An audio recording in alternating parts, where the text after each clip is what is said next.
اعوذ باللہ من الشیطان الرجیم بسم اللہ الرحمن الرحیم۔ تھائرائیڈ گلینڈ یہ ہمارے جسم میں ہمارے گلے کے پاس موجود ہوتا ہے، ہمارے گلے میں موجود ہوتا ہے۔ اللہ پاک نے ہر چیز جو ہمارے بلکہ کائنات میں پیدا فرمائی ہے وہ بغیر ضرورت کے نہیں ہے، وہ خالی نہیں ہے۔ ایسے ہی ہمارے جسم میں بھی جہاں جہاں جو پرزہ اللہ پاک نے فٹ فرمایا ہے اس کے ذمے جو ذمہ داریاں ہم سوچ نہیں سکتے،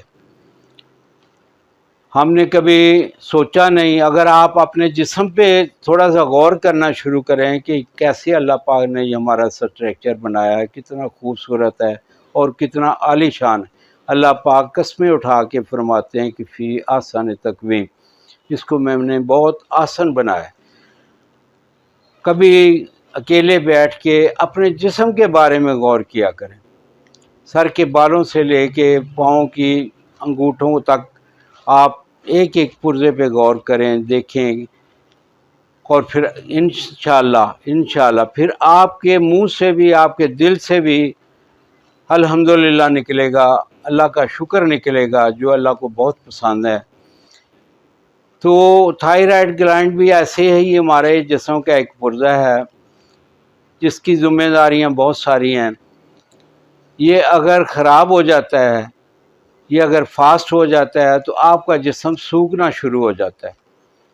بندہ مختلف آئیڈیا لگاتا ہے، جب ڈاکٹروں کے پاس جاتا ہے تو کوئی کہتا ہے آپ کا جگر خراب ہے، کوئی کچھ بتاتا ہے، کوئی کچھ بتاتا ہے۔ لیکن اگر مسلسل آپ کا جسم سوکھ رہا ہے اور کوئی شوگر وغیرہ کے ایسی کوئی مرض نہیں ہے تو پھر آپ تھائرائیڈ گلینڈ کا ٹیسٹ ضرور کروا لیں۔ ایسے ہی اگر آپ کا جسم بغیر کسی وجہ کے بغیر زائد خوراک کے آپ کا جسم پھول رہا ہے، ایک تو جسم کا موٹا ہونا ہوتا ہے، ایک جسم کا پھولنا ہوتا ہے، تھوتھلا سا ہو جاتا ہے اور دیکھنے والا محسوس کرتا ہے کہ اس کے جسم میں خون نہیں ہے۔ اور جب زیادہ یہ بڑھ جاتا ہے تو آپ کے بولنے میں، آپ کی حرکت میں تھر تھراہٹ ہوتی ہے، آپ پوری بات ادا نہیں کر سکتے اور مختلف کئی ساری علامات آ جاتی ہیں۔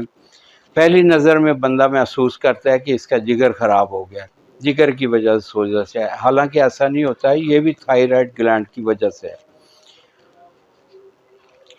تھائرائیڈ گلینڈ کے لیے میں ایک چھوٹا سا نسخہ لے کے حاضر ہوا ہوں، اس کو بنائیں اور انشاءاللہ آپ دیکھیں گے کہ آپ کا تھائرائیڈ اپنی اصلی جگہ پہ آ جائے گا۔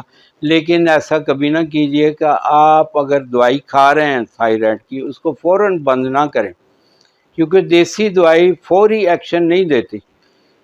کہ آپ یہ دوائی ساتھ ساتھ شروع کر لیں اور وہ جو تھائریکسن وغیرہ یا جو بھی دوائی ڈاکٹر صاحبان نے آپ کو تجویز کی ہے وہ کھاتے رہیں اور ساتھ ساتھ یہ کھائیں، اور آہستہ آہستہ اس کو دوائی کو کم کریں، پھر یہ کھاتے رہیں۔ انشاءاللہ تعالی اللہ آپ کو خوشیوں بھری زندگی عطا فرمائیں گے، اللہ آپ کو صحت والی زندگی عطا فرمائیں گے۔